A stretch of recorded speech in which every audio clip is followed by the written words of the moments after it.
Sekarang kita buat keyakinan kelas sesuai dengan keyakinan yang kamu inginkan.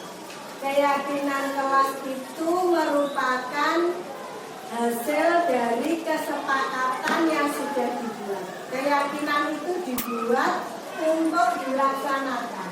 Kenapa keyakinan itu harus dibuat? Supaya kamu dapat belajar dengan nyaman, belajar dengan tenang, dan ilmunya dapat kamu terima dengan baik. Sekarang kita buat keyakinan kelas. Keyakinan kelas apa yang kamu inginkan? Contoh keyakinan kelas, kamu ingin kelas ini seperti apa? Yang kamu yakini supaya kamu dapat belajar dengan nyaman. Apa? Oke, bagaimana? Ada yang bisa menjawab? Ya, siapa yang bisa menjawab? Bagaimana? Keyakinan kelas apa yang dapat kamu inginkan? Boleh didiskusikan dengan teman sebangku. Kira-kira apa? Keyakinan kelas apa yang kamu inginkan supaya dapat menjadikan kamu nyaman belajar di kelas? Apa? Ada yang bisa menjawab? Apa?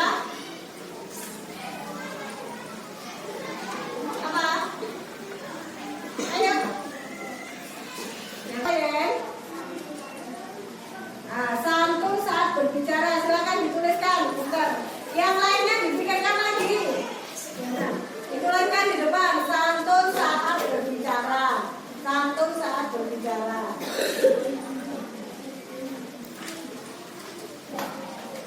Apalagi?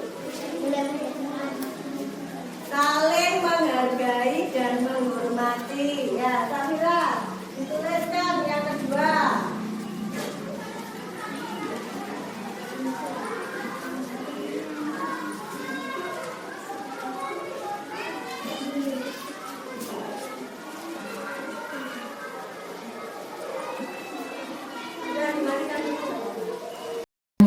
Assalamualaikum warahmatullahi wabarakatuh. Alhamdulillah nahmaduhu wa nasta'inuhu wa na'udzu billahi min شرور أنفسنا من يهد الله فلا مضل له ومن يضلل فلا هادي له أشهد أن لا إله إلا الله وأشهد أن محمدا عبده ورسوله أما بعد. Alhamdulillahirrahmanirrahim. Puji syukur kehadirat Allah Subhanahu wa Ta'ala yang telah memberikan kesehatan dan kesempatan sehingga kita dapat melaksanakan aksi nyata penerapan budaya positif pendidikan guru penggerak angkatan ke-7 hari ini. Salawat serta salam tetap terlimpahkan kepada junjungan kita Nabi Agung Muhammad SAW yang syafaatnya telah kita nanti-nantikan di yaumil qiyamah. Amin.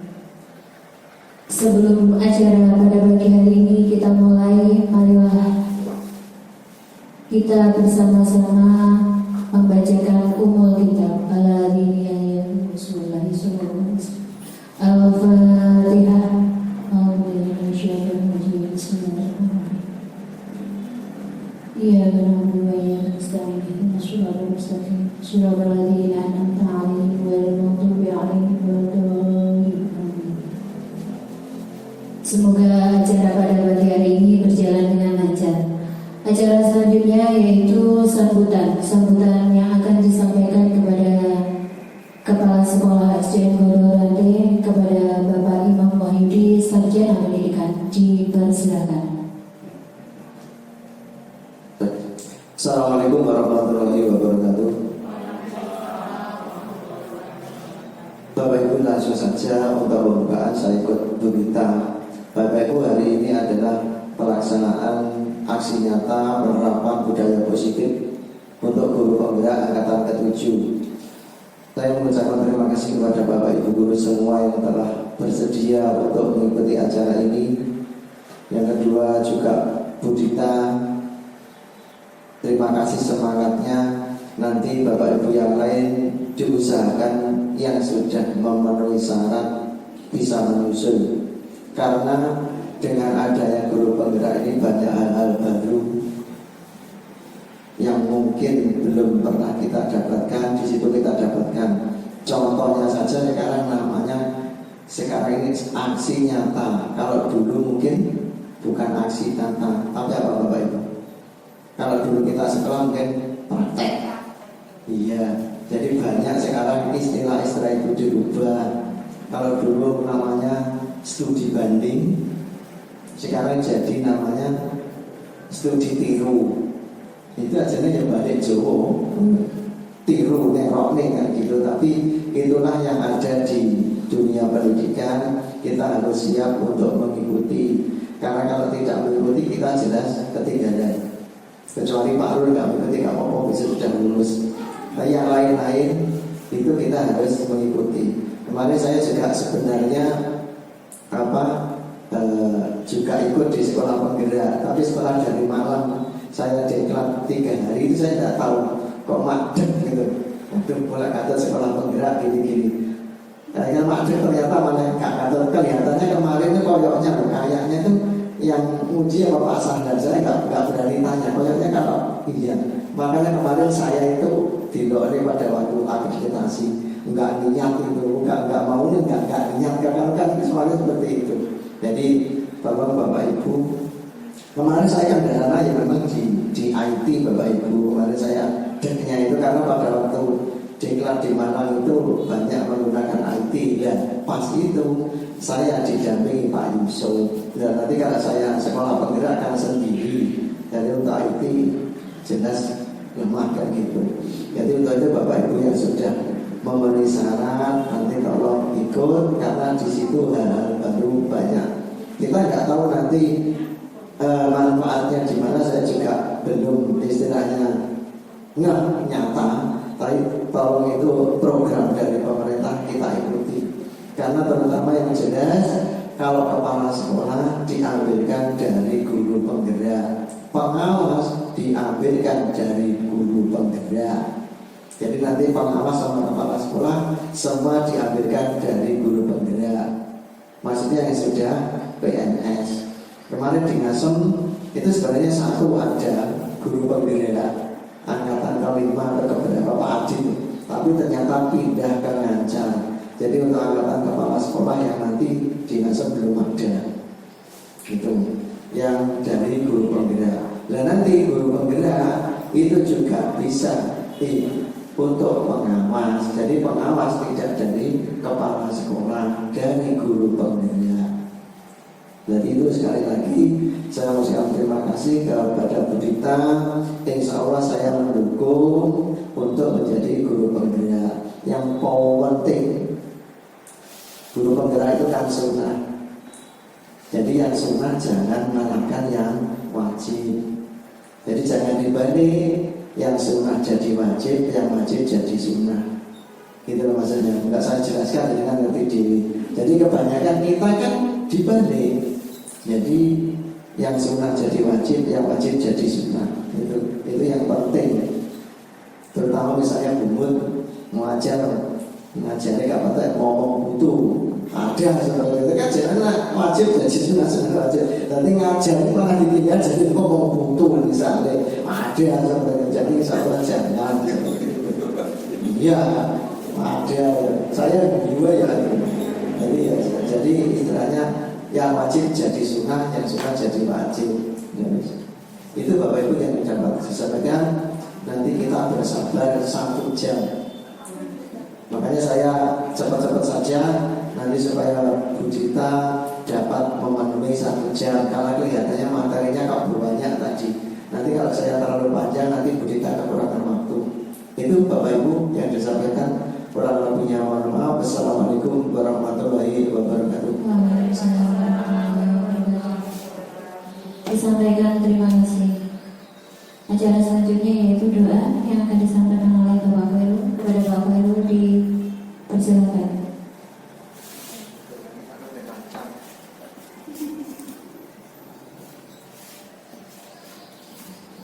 Assalamualaikum warahmatullahi wabarakatuh.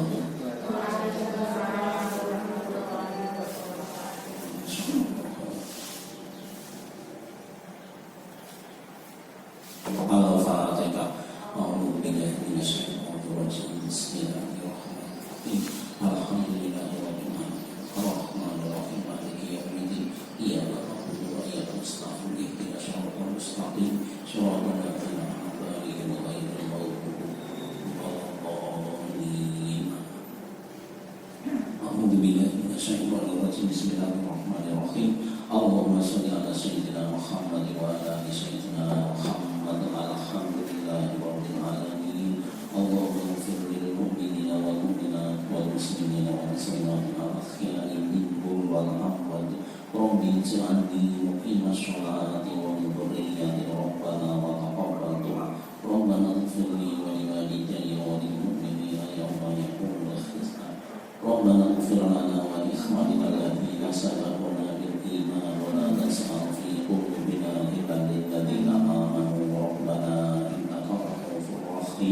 Rabbana afriq alaina sabran wa sabbit aqdamana wa ansurna 'alal qawmil kafirin. Allahumma inna 'ala dzikrika wa syukrika wa husni ibadatik.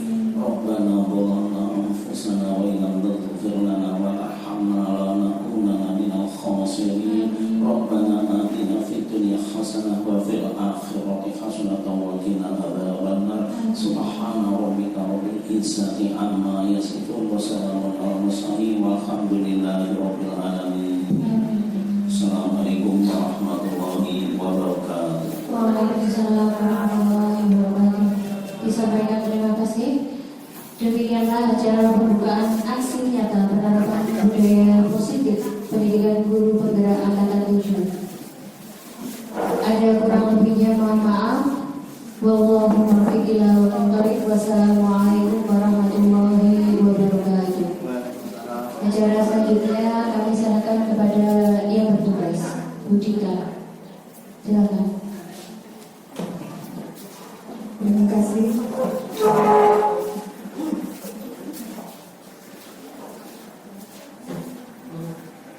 Assalamualaikum warahmatullahi wabarakatuh. Terima kasih ya untuk rekan guru semua, teman-teman guru yang sudah menyempatkan waktunya selama 1 jam nanti bersama saya. Kita akan berkolaborasi, bekerja sama dalam penerapan budaya positif pendidikan guru penggerak yang modul yang sudah saya lampaui. Oke. Kita mulai saja ya untuk materi. Sebelum ke materi saya perkenalkan dulu pengajar praktek saya. Di dalam guru penggerak itu ada pengajar praktek dan juga ada fasilitator. Kadang kita 1 bulan sekali itu ada instruktur. Instruktur itu secara daring, fasilitator juga secara daring. Kalau pengajar praktek itu kita bisa langsung berhadapan sama dengan pengajar praktek, dan pengajar praktek itu setiap 1 bulan sekali pasti mengadakan kunjungan ke tempat atau sekolah dari guru penggerak. Pengajar praktek saya bernama Bapak Sujito, beliau dari SMP Semen dari Kabupaten Kediri, fasilitator DRS Abu Hasan MMPD dari Kabupaten Bondowoso. Lanjut ke materinya ya. Diseminasi pemahaman dan pengalaman penerapan budaya positif. Selamat datang ya Bapak Ibu guru hebat SD Nugurate. Mari belajar bersama, berkolaborasi, saling mendukung demi mewujudkan budaya positif di sekolah kita tercinta. Untuk selanjutnya, pada modul budaya positif itu ada 7. Yang pertama, perubahan paradigma belajar, disiplin positif. Yang ketiga, motivasi perilaku manusia. Yang keempat, kebutuhan dasar manusia. Yang kelima, posisi kontrol restitusi. Yang keenam, keyakinan kelas. Dan yang ketujuh, segitiga restitusi. Adapun pemaparannya, pada perubahan paradigma belajar, pembelajaran dengan paradigma baru. Pembelajaran dengan paradigma baru itu artinya pembelajaran dengan inovasi yang baru, inovasi, motivasi yang baru. Pembelajaran dengan paradigma baru dirancang berdasarkan prinsip pembelajaran yang terdiferensiasi. Terdiferensiasi itu sudah dipersiapkan ya. Sehingga setiap siswa belajar sesuai dengan kebutuhan, sesuai dengan kebutuhannya. Maksudnya kebutuhan dan juga kemampuannya. Dari tahapan perkembangan untuk mewujudkan profil pelajar Pancasila. Adapun profil pelajar Pancasila yang pertama itu ya, seperti sudah kita ketahui bersama ya, profil pelajar Pancasila itu beriman dan bertakwa kepada Tuhan Yang Maha Esa dan berakhlak mulia. Yang kedua, berkebinekaan global, gotong royong, mandiri, kreatif, dan bernalar kritis. Biasanya Bapak Ibu, dalam budaya kita, makna kata disiplin yaitu sesuatu yang dilakukan seseorang pada orang lain untuk mendapatkan kepatuhan. Kepatuhan biasanya memaksa ya, sifatnya. Kalau untuk disiplin yang dalam kita biasanya itu menerapkan kepatuhannya memaksa.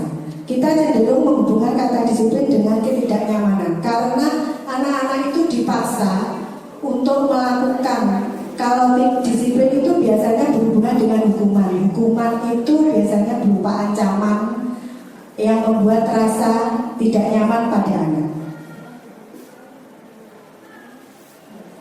Menurut Ki Hajar Dewantara, Bapak Pendidikan kita, menyatakan bahwa di mana ada kemerdekaan, disitulah harus ada disiplin yang kuat.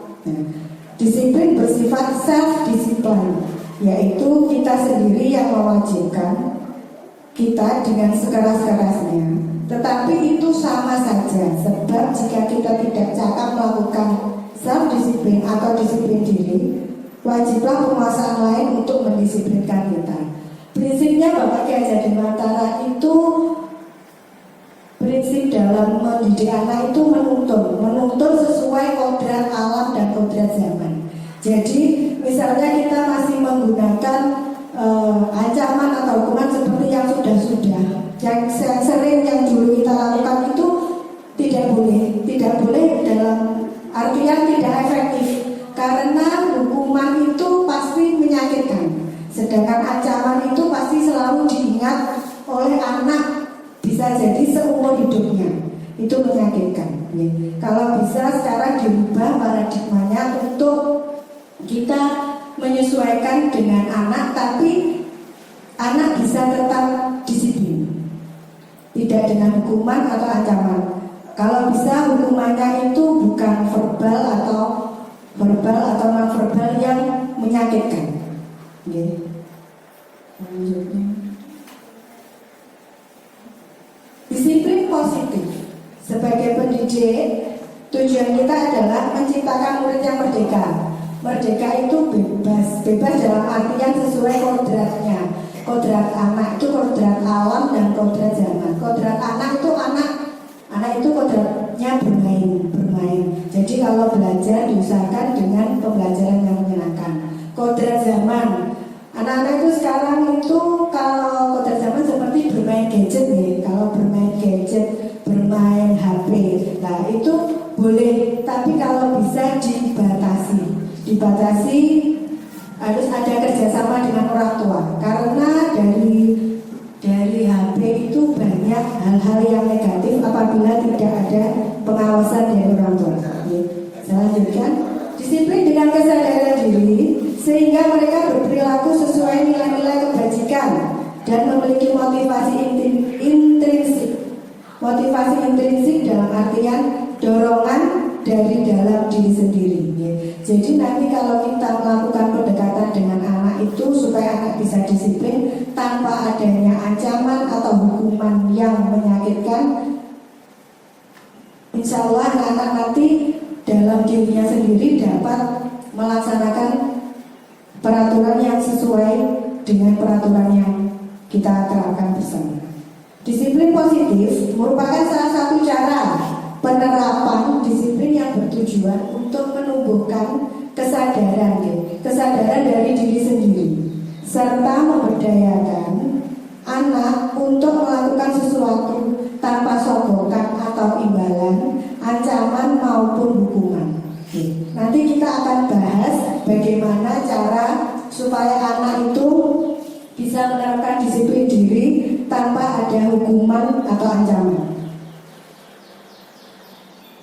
Lanjutkan. Pada dasarnya kebutuhan dasar manusia atau anak itu sama ya. Menurut Dr. William Glasser menyatakan bahwa seluruh tindakan manusia memiliki tujuan tertentu. Jadi setiap anak itu juga memiliki tujuannya masing-masing. Untuk sekolah itu anak itu pasti punya tujuan. Ada yang kalau ke sekolah pengennya bertemu teman, ada yang ke sekolah pengennya bermain, ada yang ke sekolah memang untuk niatnya memang anak-anak pengen belajar untuk mendapatkan ilmu.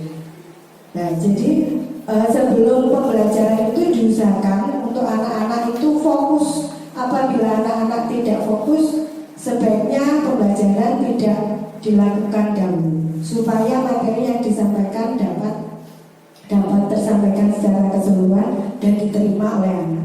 Karena anak-anak itu kalau kadang di kelas itu belum siap karena banyak yang dipikirkan. Kadang belum sarapan Pengalaman di kelas saya teman-teman ada yang belum sarapan, kadang bajunya belum dicuci. Jadi anak-anak itu merasa tidak nyaman. Kadang kita tidak pernah bertanya. Saya sendiri kadang juga mungkin kurang perhatian sama anak-anak. Jadi anak-anak itu tidak fokus dengan hal-hal kecil. Makanya kadang banyak yang tidak mengerjakan PR atau seperti apa, ditanyakan dulu masalahnya, kendalanya seperti apa. Semua yang dilakukan adalah usaha terbaik untuk mendapatkan apa yang diinginkan. Itu kebutuhan dasar manusia. Kebutuhan dasar manusia itu yang pertama bertahan hidup. Manusia itu bertahan hidup bisa untuk mendapatkan rumah, kesehatan dan makanan. Anak-anak itu juga bisa bertahan hidup. Maksudnya bertahan hidup apabila rumahnya sudah nyaman, kesehatannya sudah tercukupi, jam makannya tercukupi, dia akan dapat hidup dengan baik dan layak. Yang selanjutnya, kasih sayang dan rasa diterima. Hubungan sosial yang menjadi bagian dalam komunitas atau kelompok.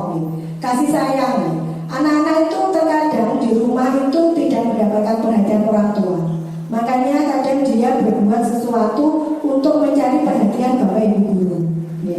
Di sekolah itu berbuat sesuatu untuk dapat diperhatikan. Karena di rumah dia kurang mendapat perhatian kasih sayang. Dan untuk yang rasa diterima, kadang karena dia kejadian di kelas saya ya, karena orang tuanya kerjanya jam 5. Itu murid saya itu tidak sarapan dan bajunya itu padahal hari Senin ya. Hari Senin itu tidak dicuci. Nah, seperti itu. Nah, untuk rasa diterima ya. Jadi teman-temannya itu tidak ada yang mau duduk dekat dengan dia. Nah, makanya saya sebagai guru harus banyak perhatian. Nah, seperti itu akhirnya saya tanyakan, ternyata situasinya di rumahnya orang tuanya sibuk mencari uang karena ayahnya di luar kota, ibunya juga punya warung. Jadi jam 5 itu sudah masak, sudah jualan. Anaknya itu diberi samu, pokoknya sakunya 10.000. Jadi anaknya pokoknya bisa beli sarapan dan beli jajan ya sudah. Padahal kelihatannya bajunya seperti kelengkapannya dan lainnya itu tidak diperhatikan ya. Seperti itu contoh. Akhirnya teman-temannya itu tidak mau dan tidak mau berteman, ya, tidak mau dekat, tidak mau duduk bareng. Nah itu akhirnya saya memberi pengertian ya. Akhirnya saya memberi pengertian. Saya tanyakan ke orang tuanya kenapa. Terus akhirnya karena murid saya sudah kelas 4 ya, saya jadi kalau bisa dicuci sendiri, membantu orang tua ya. Membantu orang tua karena sudah kelas 4 bisa untuk mencuci baju sendiri. Saya rasa bisa. Saya beritahu seperti itu. Ini masih dalam proses, belum tercapai menurut saya sendiri. Untuk selanjutnya penguasaan. Untuk penguasaan itu artinya pengakuan atas kemampuan atau kompetensi yang dimiliki, diakui atas prestasi dan keterampilan, didengarkan dan memiliki rasa harga diri. Pengakuannya, penguasaan anak-anak itu butuh diakui, butuh diapresiasi ya. Nah, itu keterampilan dan juga didengarkan. Juga memiliki rasa harga diri apabila dia dimarahi di depan anak-anak. Nah itu harga dirinya akan terluka atau tersakiti ya. Saya di kelas itu menerapkan ada kotak keluh kesah. Jadi misalnya dia boleh bercerita apapun di dalam. Apabila tidak mau bercerita langsung, anak-anak bisa menuliskan di sebuah kertas dan nanti dimasukkan ke dalam kotak keluh kesah supaya nanti apapun nanti akan saya panggil dan kita selesaikan masalahnya. Di situ cara saya mengatasi masalah-masalah murid di kelas saya ini. Selanjutnya kebutuhan dasar manusia itu kebebasan, memiliki pilihan dan mampu menentukan pilihan sendiri. Kebebasan, anak-anak itu bebas berapresiasi, bebas mengutarakan pendapat, bebas untuk menentukan apa yang diinginkan, tapi dalam batas-batas kesopanan dan etika yang kita terapkan. Selanjutnya kesenangan, kebutuhan untuk merasa senang, antara lain bermain dan tertawa. Bapak Ibu, anak-anak itu kelas 1 sampai kelas 6 itu pada dasarnya itu pasti kebutuhannya itu bermain, bersenang-senang dan tertawa. Jadi kita itu dituntut untuk membuat kelas itu selalu menyenangkan. Tapi kalau dituntut selalu menyenangkan, kadang kan materi tidak cukup ya. Jadi kadang ada waktu kita untuk dilihat kondisinya, anak-anak seperti apa. Apabila pagi anak-anak sudah tidak ada semangat, kita bisa ajak ke luar kelas sebentar 5 sampai 10 menit untuk mengembalikan mood mereka atau mengembalikan semangat Kita lanjutkan ke materi selanjutnya. Motivasi perilaku manusia. Motivasi merupakan dorongan yang timbul pada diri seseorang secara sadar atau tidak sadar untuk melakukan suatu tindakan dengan tujuan tertentu. Yang pertama, menghindari rasa tidak nyaman dan hukuman. Perilaku manusia itu yang pertama menghindari rasa tidak nyaman dan hukuman. Contohnya, murid melakukan disiplin diri karena takut dihukum. Ini merupakan tingkatan terendah dari motivasi perilaku manusia. Jadi dia terpaksa melakukannya, bukan atas keinginan sendiri, karena takut dihukum. Tapi kebanyakan murid kita itu malah kadang itu karena dia mencari perhatian, kadang dia pengen dihukum, kadang pengen dihukum supaya dapat perhatian dari gurunya, supaya bisa bercerita, bisa curhat gitu ya. Terus selanjutnya untuk mendapatkan imbalan dan penghargaan dari orang lain. Perilaku manusia itu selain itu untuk mendapatkan imbalan dan penghargaan dari orang lain. Contohnya murid melakukan disiplin diri karena menginginkan imbalan. Motivasi ini satu tingkat di atas motivasi yang pertama, menghindari rasa tidak nyaman dan hukuman. Yang ketiga, untuk menjadi orang yang mereka inginkan dan menghargai diri sendiri dengan nilai yang mereka percayai. Murid melakukan disiplin diri karena sadar, ya karena kita sudah membuat kesepakatan, kita sudah berbicara dengan mereka, kita lakukan kesepakatan, dan apabila dia melanggar kesepakatan, kita ada konsekuensinya. Murid melakukan disiplin diri karena sadar akan nilai kebajikan. Ini adalah motivasi yang akan membuat seseorang memiliki disiplin positif dari diri sendiri. Disiplinnya dari sendiri, dia sadar kalau aku melakukan hal ini nanti akibatnya seperti ini. Aku melakukan ini nanti akan terjadi seperti ini. Dia sudah mulai sadar untuk menjadi diri sendiri dan dengan nilai yang mereka percayai. Untuk selanjutnya, konsep disiplin dengan identitas gagal. Ini tadi yang saya bicarakan nih Bapak Ibu, hukuman, penghargaan. Hukuman itu biasanya menyakitkan, tidak nyaman, murid takut, memaksa, menyembunyikan kesalahan, murid menjadi rendah diri. Kalau menyakitkan kita sudah paham, bisa dengan kata-kata atau dengan hukuman dipukul atau dan lain sebagainya. Murid takut, rasa takut, jadi kadang ada memaksa. Kalau murid melakukan kesalahan itu jadi berbohong. Berbohong menyembunyikan kesalahan supaya tidak dihukum, karena kadang malu sering dihukum terus, dan dia menjadi rendah diri karena sering dihukum. Selanjutnya untuk penghargaan juga tidak efektif dapat merusak hubungan. Jadi jadi dia melakukan sesuatu itu karena imbalan. Mematikan kreativitas, merusak hubungan, mematikan kreativitas, menghukum dengan sistem ranking. Nanti kan tidak mengerjakan PR, nilainya dikurangi. Nilainya di rapot nilainya jadi jelek, misalnya seperti itu. Itu dengan sistem pengurangan nilai yang membuat ranking. Merampas hak menghargai diri. Jadi penghargaan itu anak-anak jadi kurang menghargai dirinya. Selanjutnya, konsep disiplin dengan identitas sukses, yaitu dengan cara konsekuensi dan restitusi. Konsekuensi itu penguatannya jangka pendek, perlu monitoring berkelanjutan. Jadi agak repot harus ada stimulus, ada rangsangan, kemudian ada respon. Murid mematuhi peraturan karena kita ada konsekuensi kehilangan waktu untuk merenungi kesalahan, karena sudah dilakukan konsekuensi, kita sudah sepakat konsekuensinya seperti ini, akhirnya dia kalau melakukan ini nanti konsekuensinya ini, dia sudah tahu, kadang menyepelekan. Kalau restitusi, murid bertanggung jawab untuk perilakunya, fokus pada pemecahan masalah jangka panjang. Ini nanti berkelanjutan murid menghormati dirinya dan orang lain.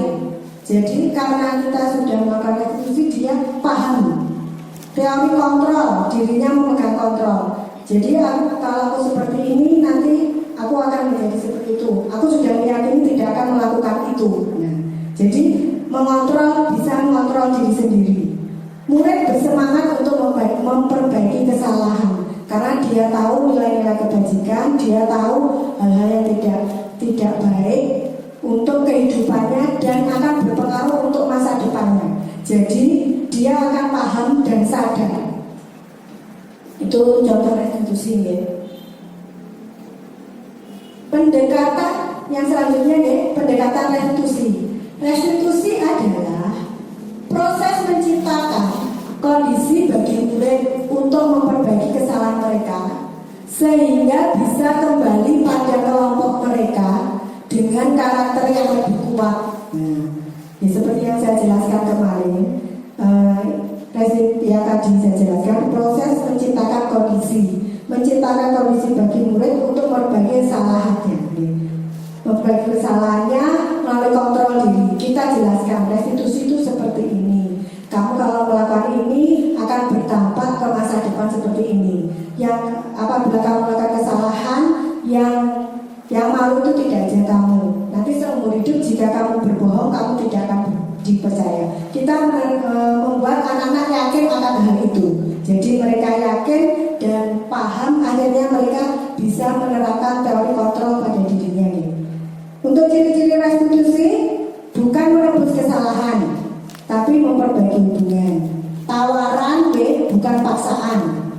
Menuntun untuk melihat ke dalam diri. Kita perlu waktu untuk mempraktekkan restitusi itu karena kita harus bicara dengan murid satu persatu, menanyakan keluhannya. Mencari kebutuhan dasar yang mendasar dan tindakan. Fokus pada karakter bukan tindakan. Memperbaiki karakternya bukan untuk bertindak langsung. Anak harus seperti ini tidak. Kita fokus pada memperbaiki karakter anak. Yang terakhir menguatkan dan fokus pada solusi. Kita cari solusi bersama anak, kita memberi penjelasan dan kita menguatkan keyakinan supaya dia tidak melakukan kesalahan yang sama. Contoh antara hukuman, konsekuensi dan restitusi. Contoh kasusnya, siswa tidak mengerjakan PR. Kalau hukuman, guru menghukum berdiri di depan kelas atau menulis di buku, tulis berjanji tidak lupa mengerjakan PR sebanyak 1 lembar atau 1 halaman buku. Itu yang sudah-sudah ya. Kalau kita tidak seperti itu, SD Gelante saya yakin tidak ada yang seperti itu. Itu sudah era model lama ya. Guru marah dan murid menjadi takut. Kalau konsekuensi, guru memberikan konsekuensi untuk mengerjakan PR pada jam istirahat. Konsekuensi itu lebih ringan dari hukuman. Tapi anak-anak itu kadang menyepelekan. Jadi kita perlu sering mengingatkan dan sering menanyakan keyakinannya. Guru tegas dan siswa menghormati itu. Selanjutnya kalau restitusi, guru menanyakan keyakinan kelas dan membantu siswa menyelesaikan masalahnya. Guru kita setelah di kelas itu membuat keyakinan yang kita yakini bersama-sama. Guru dan murid membuat keyakinan kelas untuk kenyamanan bersama di dalam kelas. Apa yang kamu inginkan? Apa yang kamu harapkan? Belajar seperti apa? Setelah kita buat kesepakatan, kita yakini insya Allah anak-anak nanti bisa melaksanakan. Yang selanjutnya untuk restitusi, guru terbuka dan siswa menghormati dirinya dan orang lain. Kembali restitusi itu fokusnya pada karakter. Apabila karakternya sudah baik, nanti semuanya bisa berjalan dengan baik. Selanjutnya untuk kasus 5 posisi kontrol restitusi. Yang pertama itu penghukum, yang kedua membuat merasa bersalah, yang ketiga sebagai teman, yang keempat sebagai pemantau, dan kelima sebagai manajer. Contoh penerapan posisi kontrol restitusi, kasusnya itu contoh kasus siswa datang terlambat. Kalau kita penghukum, biasanya sebagai penghukum itu kamu selalu saja datang terlambat, selalu pasti datang terlambat. Penghukum itu kebanyak ke dalam perkataan yang negatif, ya. Selalu kita menilai anak dengan kalimat yang negatif. Kalau perempuan merasa bersalah, itu kamu bagaimana ya? Kamu sudah janji dengan ibu tidak akan datang terlambat lagi. Kamu kenapa ya? Senang sekali mengecewakan ibu. Ibu benar-benar kecewa. Kalau perempuan merasa bersalah itu kita bicara dengan anak, seolah-olah anak itu bisa merasakan kalau dia melakukan kesalahan. Kalau sebagai teman, kita sebagai teman, ya sudah, untuk kali ini tidak apa-apa, sana duduk, seperti yang kita lakukan itu biasanya seringnya itu sebagai teman dan membuat merasa bersalah.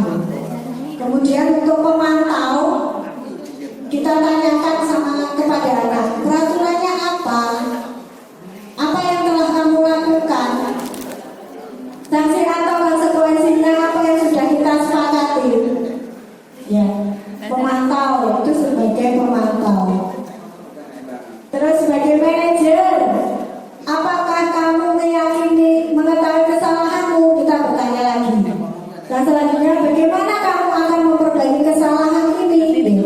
Saya sudah mencoba menerapkan ya Bapak Ibu di kelas saya. Sering mungkin Bapak Ibu juga. Cuman belum tahu ini posisi kontrolnya sebagai apa ya. Nah, di sini kita bisa mengetahui posisi kontrol kita sebagai penghukum, pembuat merasa bersalah, teman, manajer atau pemantau. Tapi ya karena anak-anak itu lingkungan itu sangat mempengaruhi. Seperti apapun di sekolah ya kita berusaha. Tapi kalau di rumah tidak ada dukungan dari orang tua itu juga sulit. Ya, sama juga bohong gitu. Karena seperti apapun, tapi kita di sekolah harus tetap menerapkan. Karena di sekolah itu anak-anak itu dididik, mengajar, dan tugas kita itu mengajar dan mendidik. Tidak hanya pendidikannya, tidak hanya mengajar, materi juga mendidik. Ya, setidaknya anak-anak punya bekal untuk karakter mereka, untuk terjun di masyarakat nanti kelak, meskipun lingkungan atau orang tuanya kurang mendukung. Ya. Selanjutnya keyakinan kelas. Ya. Mengapa keyakinan kelas? Ya. Mungkin Bapak Ibu bertanya, mengapa tidak peraturan kelas saja? Ya. Mengapa kita memiliki peraturan tentang penggunaan helm pada saat mengenai kendaraan roda 2 atau motor? Nah, itu kan kita yakin, selain karena peraturan, kita yakin kalau memakai helm itu akan aman apabila terjadi sesuatu yang tidak diinginkan atau kecelakaan, ya meskipun seperti apa, kalau kita memakai helm tidak akan fatal akibatnya. Kita yakini, jadi peraturan itu lebih mendalam lagi. Akhirnya kita yakini, akhirnya kita mau untuk memakai helm tanpa paksaan. Yang selanjutnya contoh lainnya, mengapa kita memiliki peraturan tentang penggunaan masker dan mencuci tangan setiap saat? Kita yakin memakai masker, kita yakin mencuci tangan karena kita tahu virus itu di mana-mana. Kita yakin kalau kena virus nanti sakit. Anak-anak juga seperti itu. Anak-anak yakin mau melakukan memakai masker dan terutama mencuci tangan ya. Anak-anak mau karena dia tahu banyak kuman. Dia tahu sebelum makan mencuci tangan supaya tidak terkena penyakit. Nah, ini kegiatan keyakinan kelas yang sudah saya lakukan ya. Sebelum membuat keyakinan kelas, saya dan murid saya melakukan kesepakatan dulu. Kesepakatan sebelum pembelajaran dan kesepakatan sesudah pembelajaran. Kemudian kita buat keyakinan, kita diskusikan keyakinan kelas yang mereka inginkan, pembelajaran seperti apa yang mereka inginkan. Nanti diskusikan bersama kelompok, kemudian salah satu kelompok maju ke kelas, maju di kelas untuk menuliskan hasil diskusinya. Keyakinannya seperti apa, kemudian seluruh anak tanda tangan, membuka tanda tangan sebagai bukti mereka akan melaksanakan keyakinan yang sudah kita buat bersama. Prosedur pembentukan keyakinan sekolah atau kelas ya. Yang pertama, mempersiapkan warga sekolah atau murid untuk bercurah pendapat tentang peraturan yang perlu disepakati di kelas. Ya, jadi semua bebas mengeluarkan pendapat. Ya, pendapatnya bebas, tapi nanti kita sepakati bersama yang kita buat keyakinan. Yang kedua, mencatat semua masukan-masukan para murid atau warga sekolah di kertas besar atau poster atau bisa di papan tulis agar semua dapat melihat hasilnya. Setelah kita tulis di papan tulis, kita tulis di selembar kertas menjadi poster dan kita tempelkan di tempat yang dimana anak-anak bisa melihat semua. Susunan keyakinan kelas sekolah sesuai prosedur pembentukan keyakinan kelas. Ganti kata negatif menjadi positif. Kata negatif menjadi positif. Supaya contohnya jangan berlari di kelas, diganti dengan kalimat berjalanlah di kelas. Sebenarnya kita hanya perlu mengubah kata dan nada serta penekanannya kepada anak. Kalau kita bisa mengubah kata, nada serta penekanannya, mungkin bisa menjadi akrab dengan anak dan anak tidak akan merasa diperintah atau terhukum, disakiti. Yang selanjutnya, tinjau kembali daftar curah pendapat. Nah, ini ditinjau kembali.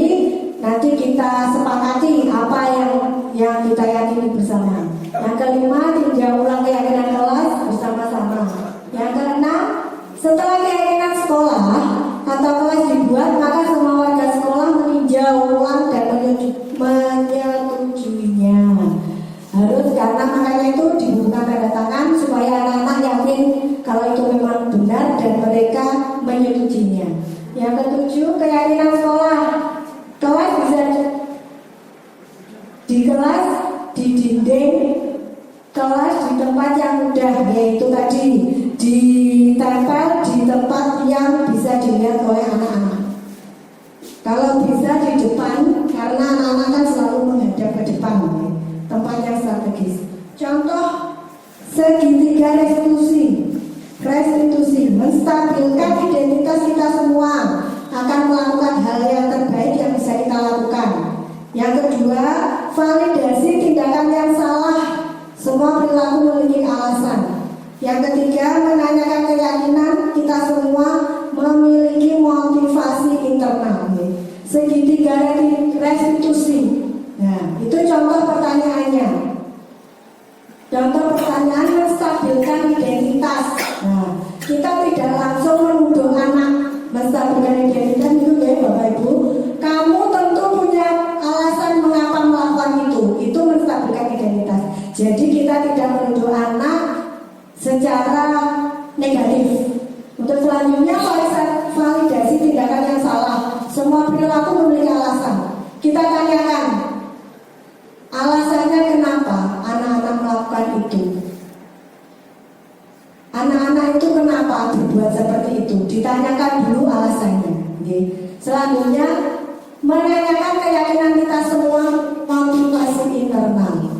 Nah, cara yang lebih efektif untuk mendapatkan apa yang kamu butuhkan, keyakinan kelas apa yang kita sepakati. Untuk selanjutnya, kamu ingin menjadi seperti apa? Nah, itu menanyakan keyakinan kelas. Kita lanjutkan. Dalam penerapan program disiplin positif, hendaknya guru memiliki standar kepribadian profesional dan sosial yang baik, di mana guru mampu berefleksi pada posisi kontrolnya saat ini, bagaimana perjalanan dirinya sebagai among atau posisi manajer yang menentukan murid-murid menjadi merdeka dan bertanggung jawab. Itu disiplin positif itu menumbuhkan karakter pribadi dari anak. Jadi sebagai guru kita dituntut untuk menumbuhkan karakter positif pada anak. Karena pada dasarnya tugas guru itu menuntun anak, menuntun untuk mendapatkan kebahagiaan yang setinggi-tingginya. Terima Bapak Ibu, dari keterangan saya yang saya paparkan, mungkin ada yang perlu ditanyakan atau ada yang kurang jelas nih. Monggo Pak. Bisa kembalikan ke yang pertama, Pak. Oke.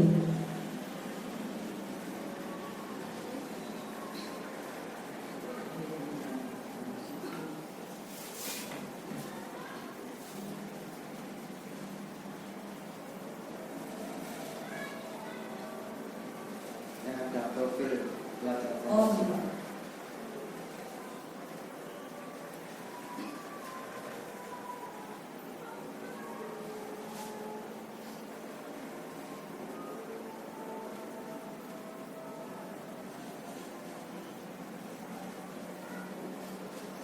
Ribut Pak. Jadi mungkin tidak bisa, mungkin kalau nanti Mbak Dita tidak bisa menjawab secara langsung, ya nanti bisa disampaikan ke teman-teman kita. Sekarang kita kan menimbulkan perubahan paradigma profil pelajar Pancasila, tapi di Kumper yang akan datang itu pelajar apa? Pendidikan Pancasila itu menjadi mulok. Nah, nggak mulok itu kan bisa diajarkan, bisa tidak. Kan pilihan ya Pak.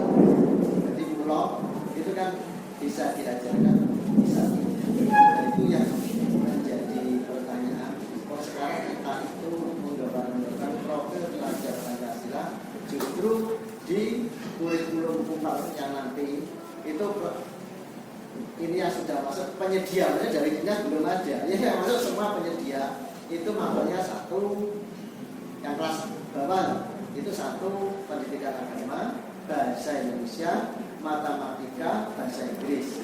Ini yang kelas bawah. Yang kelas atas ditambah IPAS. Nah, sekarang kalau profil pelajar Pancasila terus sekarang apalagi dijadikan blok apakah bisa sih? Itu yang pertanyaan pertama. Nanti kalau Mbak Dita disampaikan ke pemakai.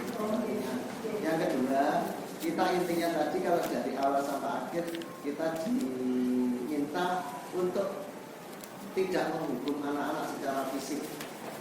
Kita diminta untuk sabar, terus anak. Nah, misalnya kalau anaknya tegar terus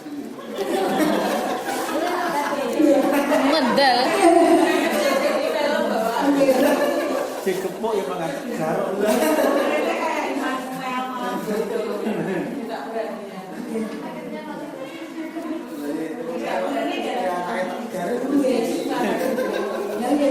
Itu kan nggak boleh kalau dibuat secara terbalik.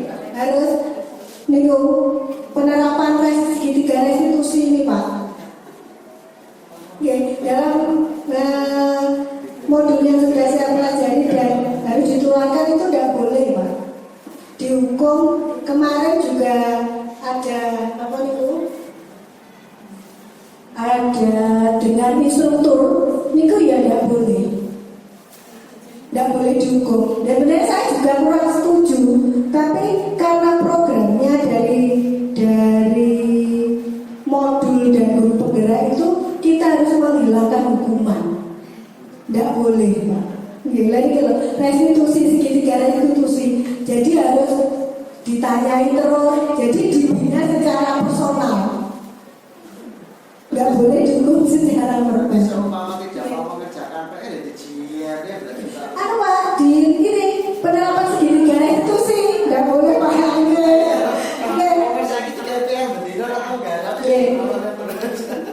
Langsung ditanyakan, terus bisa komunikasi dengan orang tua seperti itu. Tidak boleh Pak, tidak boleh menghukum anak. Tidak berani gak hukum ya, cuma bensehat, gak senang. Kami senang.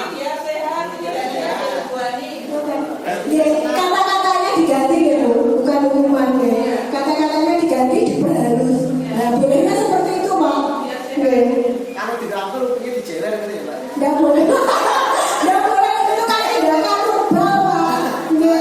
Kalau dirangkul terus pengen dijeler. Nggak, nggak boleh Pak teman. Ya kalau misalnya seperti itu. Ini kalau ada yang bertanya lagi nih. Terkait penghargaan.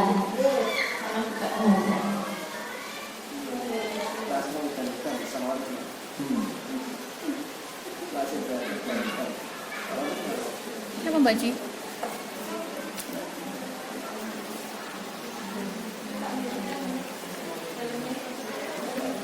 Nah, penghargaan, dan di situ kan penghargaan ternyata tidak efektif, dapat merusak hubungan, mematikan kreativitas, menghukum dengan sistem ranking dan merampas hak untuk menghargai diri.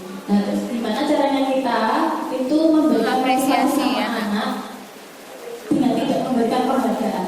Misalnya memuji itu termasuk penghargaan juga kan? Nah, gimana Mas? Hukum nggak boleh. Menurut Nggak panjenengan boleh. bagaimana? Motivasinya jadi itu seperti penghargaannya ya tetap merusak dengan gimana ya Bu, personal, jadi gak langsung ke diflorkan. Nah kalau diflorkan itu kadang anak ada yang Iri. nah, malah rendah diri untuk yang lain, bukan yang itu anak yang satu. Nah, jadi kita panggil, ya kamu baik, kamu sudah melakukan hal yang bagus. Nah, kita puji tapi tanpa pengetahuan anak yang lain, personal, supaya pokoknya bahasanya digantilah supaya tidak menimbulkan kecemburuan dengan anak-anak yang lain. Tapi anak-anak yang lain juga dimotivasi. Jadi itu PR serba salah. Mengganti kata-kata.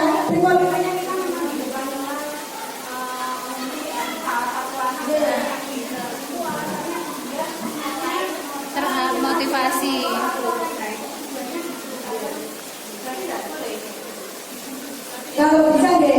Kalau bisa, ya serba salah deh.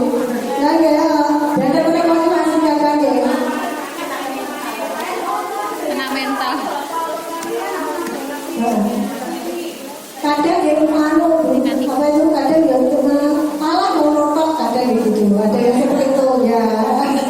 Ya jadi memuji personal, diharapkan memujinya personal supaya tidak menimbulkan kecemburuan sama yang lain. Berarti memberikan ranking itu tidak boleh Pak. Tidak ada Pak, kalau dalam ini tidak ada sistem ranking. Seperti momen yang kemarin kan Tapi katanya kolaborasi. Ya itu apa? Kan biasanya juga repot ya. Padahal disuruh dalam kurikulum merdeka itu rencananya tidak ada ranking. Kita bukan berkompetisi tapi berkolaborasi. Tapi anak-anak yang sudah kelas 6 mau SMP ada ranking 1 sampai 10. Nah, ini saya juga belum memahami sampai di situ. Nah, jadi nggak tahu arahnya kemana atau seperti apa. Padahal ini kurikulum juga belum 5 tahun sudah ganti lagi. kalau utamanya itu kolaborasi, berarti nilai kan tidak ada. Kalau kolaborasi, nilainya kan nilai tidak ada. Tidak dipakai. Mintanya kolaborasi tapi tidak berada ranking. Repot. Jadi nanti kita tidak ulang lagi, nanti saya tanyakan pertanyaannya Pak Imam yang belum bisa saya jawab. Terima kasih untuk waktunya. Terima kasih teman-teman guru semua untuk waktunya, sudah menyempatkan waktu bersama saya selama 1 jam. Oke. Ya. Ampun. Jawab.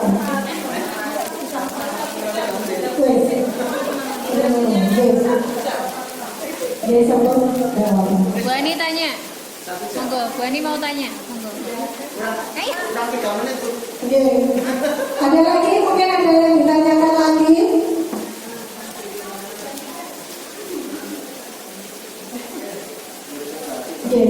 Jadi kita itu harus selalu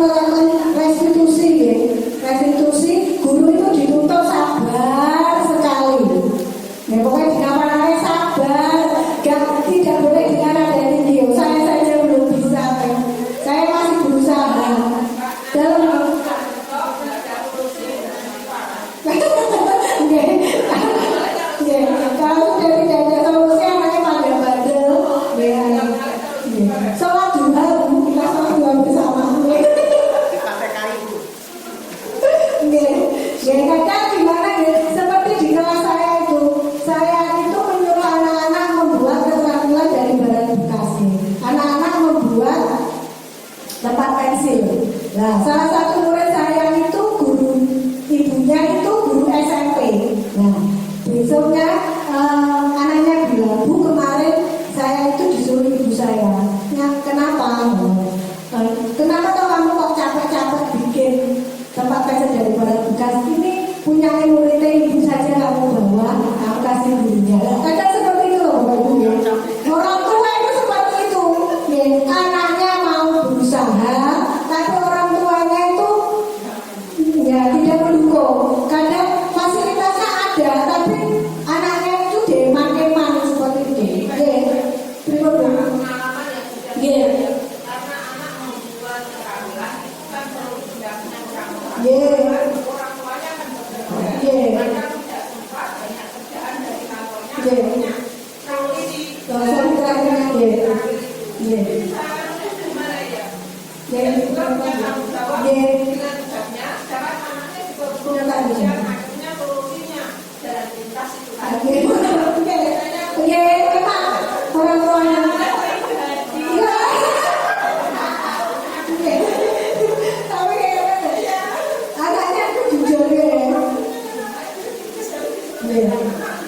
Ya. Padahal, Bu, itu waktunya saya 1 minggu, Bu, kan kita dari Sabtu ini tugas, dikumpulkan 1 minggu depan. Berarti dia memang tidak mau mikir gitu. Anaknya padahal anaknya mau beli kelas 4 kan sudah bisa, insya Allah kalau buat saja. Orang tuanya pengen nilainya aku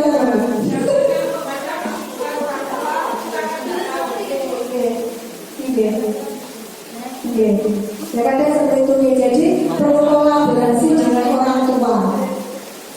Harus sinkron antara orang tua dan ibu guru, bapak ibu guru di sekolah. Sambung, ada yang ditanyakan lagi mungkin atau ada yang perlu kita diskusikan? Sambung, terima kasih untuk waktunya. Semoga bapak ibu guru semua selalu sehat, semangat berkarya, semangat sabar, terima kasih. Wassalamualaikum warahmatullahi wabarakatuh. Waalaikumsalam warahmatullahi wabarakatuh. Assalamualaikum warahmatullahi wabarakatuh. Saya Imam Wahyudi, Kepala Sekolah SDN Gogoranti, Kecamatan Ngasem, Kabupaten Kediri. Alhamdulillah kemarin Budita, guru SDN Gogoranti,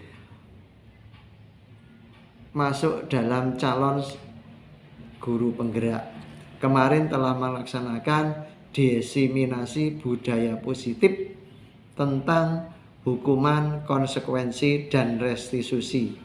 Restitusi dilaksanakan dengan menggunakan segitiga restitusi. Semoga dengan pelaksanaan diseminasi budaya positif, Bapak Ibu guru semua dapat mengambil manfaat dari diseminasi tersebut. Sekian, terima kasih. Wassalamualaikum warahmatullahi wabarakatuh. Assalamualaikum warahmatullahi wabarakatuh. Saya ingin mengucapkan terima kasih kepada Budita Noviarini atas kegiatan diseminasinya tentang budaya positif di sekolah.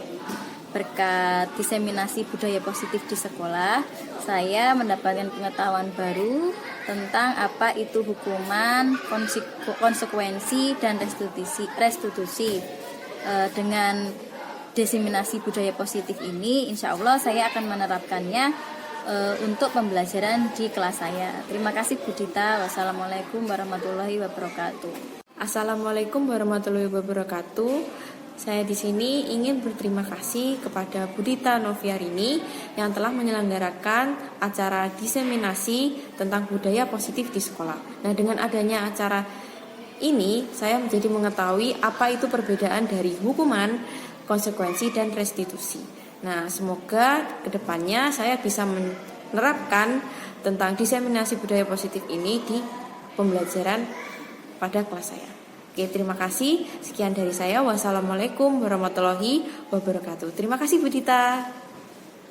Assalamualaikum warahmatullahi wabarakatuh. Saya Rita Faradila mau mengucapkan terima kasih kepada Bu Dita atas diseminasi budaya positif.